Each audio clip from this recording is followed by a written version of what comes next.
जय हिंद दोस्तों। मैं मनंत कुमार आप सभी का अपने YouTube चैनल पर स्वागत करता हूं।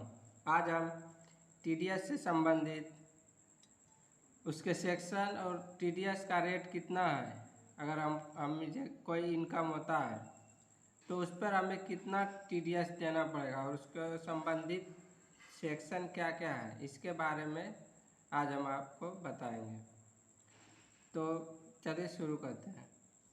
सैलरी, अगर किसी का इनकम सैलरी से है तो उसको सेक्शन 192 के तहत जितना कि उसका एवरेज रेट है इनकम टैक्स का उसके हिसाब से उसको TDS देना पड़ेगा।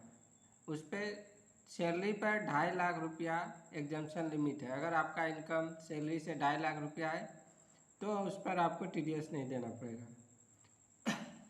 Payment of accumulated balance in a recognised provident fund account, अगर आप प्रोविडेंट फंड अकाउंट से पेमेंट लेते हैं तो अंडर सेक्शन 92A के तहत आपको 10% TDS देना पड़ेगा। इसमें 50,000 तक एग्जम्पशन लिमिट दिया है। सेक्शन 92A के तहत 50,000 रुपया तक अगर आपका इनकम है तो आपको कोई टैक्स नहीं लगेगा, TDS नहीं देना पड़ेगा।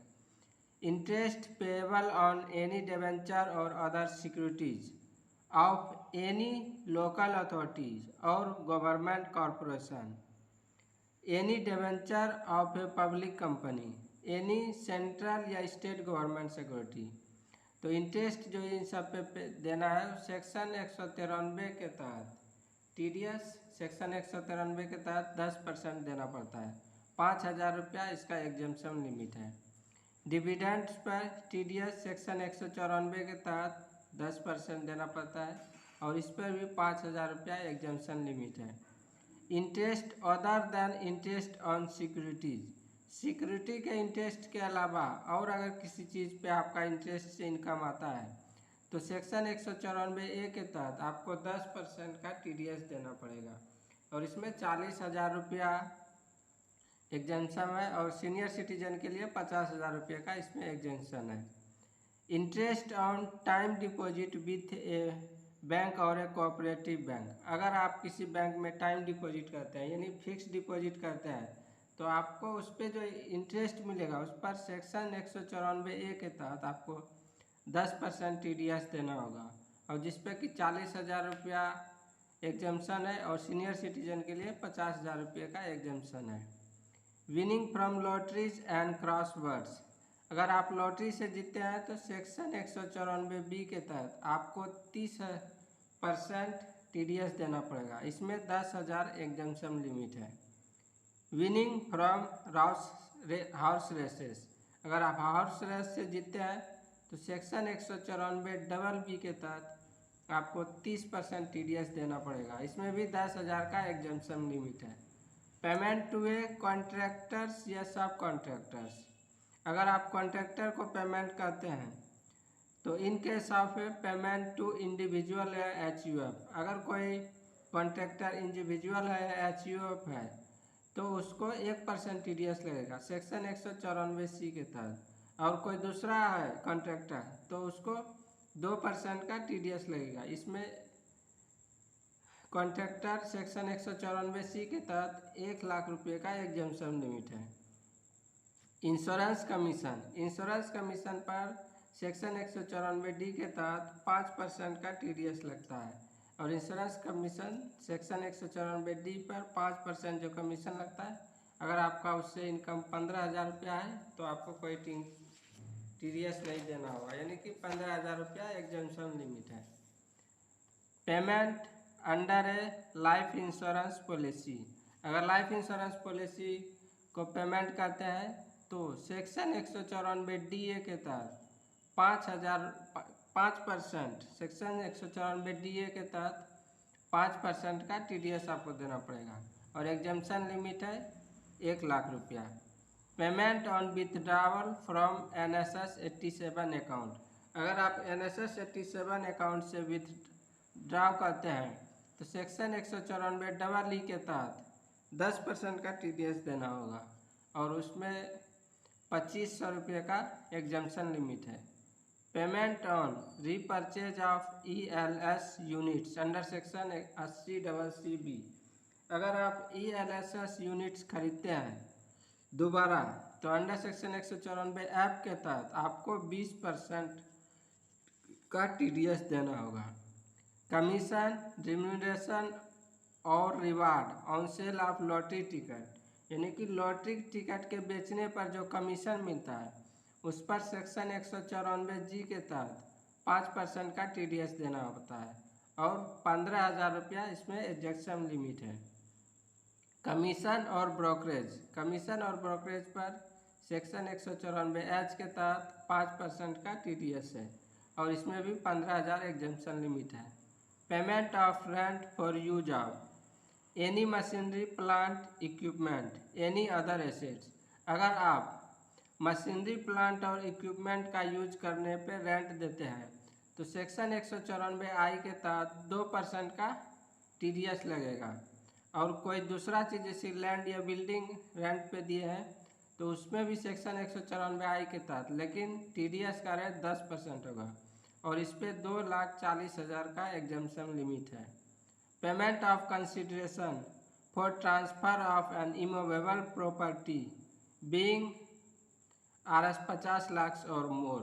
अगर कोई इमूवेबल प्रॉपर्टी का ट्रांसफ़र कर रहे हैं और वह 50 लाख से ज़्यादा है तो सेक्शन 194IA के तहत उस पर 1% का TDS लगता है और उसमें 50 लाख का एग्जेम्पशन लिमिट है। पेमेंट और रेंट बाय इंडिविजुअल और HUF for an immovable property exceeding 50,000 per month और पार्ट ऑफ ए मंथ। अगर आप किसी इमूवेबल प्रॉपर्टी का रेंट प्रत्येक मंथ 50,000 से ज़्यादा पे करते हैं तो अंडर सेक्शन 194IB के तहत उस पर 5% का TDS लगेगा और इसमें 50,000 रुपया पर मंथ के हिसाब से एग्जेम्पशन है। Payment of consideration under A collaboration agreement for development of N immovable property. अगर आप इमूवेबल प्रॉपर्टी का डेवलपमेंट करते हैं या इम्प्रूवमेंट करते हैं तो अंडर सेक्शन 194IC के तहत उस पर 10% का TDS लगेगा और इसमें कोई एग्जेम्पशन लिमिट दिया गया नहीं है। Fee for technical services not being professional service. Technical service वो प्रोफेशनल सर्विस नहीं होना चाहिए। टेक्निकल सर्विस पर सेक्शन 194J के तहत 2% का TDS लगेगा और इसमें 30,000 रुपया का एग्जेम्पशन लिमिट है। फीस फॉर प्रोफेशनल सर्विस पर भी सेक्शन 194J के तहत 10% का TDS लगता है और इस पर भी 30,000 का एग्जेम्पशन लिमिट है। पेमेंट टू ए पेई engaged only in the business of operation of call centre. अगर कोई सिर्फ कॉल सेंटर का बिजनेस करता है तो उसको सेक्शन 194J के तहत 2% का TDS लगेगा। एनी रिम्यूनरेशन, फीस और commission ETC to a director of a company. अगर किसी कंपनी के डायरेक्टर को रिम्यूनरेशन, फी या कमीशन दिया जाता है तो अंडर सेक्शन 194J के तहत उस पर 10% का TDS लगेगा। Royalty in the nature of consideration for sale, distribution और exhibition of cinematography films.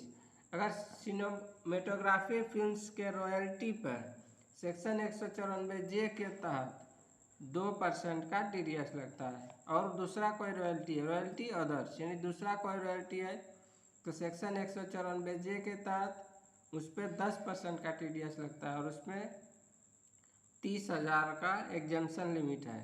Sums referred under section 28(5)(a)। अगर कोई रुपया सेक्शन 28(5)(a) के तहत है तो उस पर भी सेक्शन 194J के तहत 10% का TDS लगता है।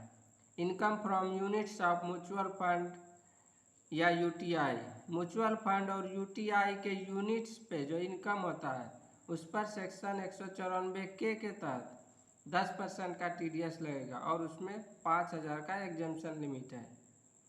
Compulsory acquisition of any immovable property other than agriculture land. अगर कोई इमूवेबल प्रॉपर्टी है और उसका कंपल्सरी एक्विजिशन होता है लेकिन वह एग्रीकल्चर लैंड नहीं होना चाहिए, तो सेक्शन 194 LA के तहत उस पर 10% का TDS लगता है और उसमें 2.5 लाख का एग्जम्पशन लिमिट दिया गया है। Income distributed by business trust under section 115 UA, अगर कोई बिजनेस ट्रस्ट है और वह अपना इनकम डिस्ट्रीब्यूट करता है अंडर सेक्शन 115 UA के तहत, तो उसको सेक्शन 194LBA के तहत 10% का TDS देना होगा। उस एग्जेंशन का कोई लिमिट नहीं है। Income by way of interest from infrastructure डेब्ट फंड, अगर किसी का इनकम इंफ्रास्ट्रक्चर डेब्ट फंड से होता है तो 194LB के तहत 5% का उसमें TDS का रेट है। Income distributed bye an investment fund under section 115 UB, अगर कोई इन्वेस्टमेंट फंड है और वह अपना इनकम डिस्ट्रीब्यूट कर रहा है तो अंडर सेक्शन 194LBB के तहत 10% का TDS देना होगा। Income distributed by securitisation trust under section 115 TCA to any individual और HUF एनी अदर पर्सन, अगर कोई स्क्रूटनाइजेशन ट्रस्ट है और वह अपना इनकम डिस्ट्रीब्यूट कर रहा है, अगर वह ट्रस्ट इंडिविजुअल या HUF है तो उसको 25% TDS और दूसरा कोई व्यक्ति है तो 30% TDS लगेगा सेक्शन 194LBC के तहत।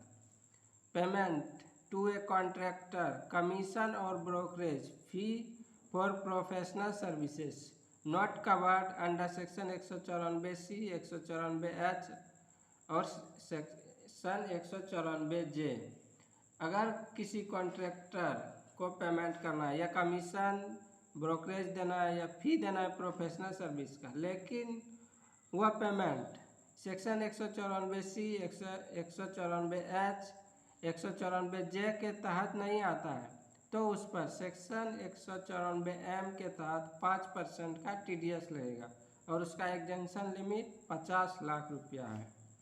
कैश विथड्रावल, अगर आप कैश विथड्रॉ करते हैं तो अंडर सेक्शन 194N के तहत 2% का TDS लगेगा, उसका एग्जेंशन लिमिट 1 करोड़ रुपया है। Payment by e-commerce operator to e-commerce participant, अगर कोई ई-कॉमर्स पार्टिसिपेंट है और उसको पेमेंट देता है ई-कॉमर्स ऑपरेटर, तो सेक्शन 194O के तहत 1% का TDS देना होगा और उसमें 5 लाख का एग्जम्पशन लिमिट है। Benefit of perquisite in respect of business और प्रोफेशन, अगर किसी को बिजनेस और प्रोफेशन में लाभ होता है तो उस लाभ में किसी को पारितोषिक दिया जाता है यानी परक्यूसाइट दिया जाता है, तो सेक्शन 194R के तहत उस पर 10% का TDS लगता है। Payment on transfer of virtual digital asset, virtual digital assets के ट्रांसफ़र पर जो पेमेंट मिलता है अंडर सेक्शन 194S के तहत उस पर 1% का TDS लगेगा और कोई दूसरा इनकम है तो उस पर 10% का TDS लगता है। धन्यवाद।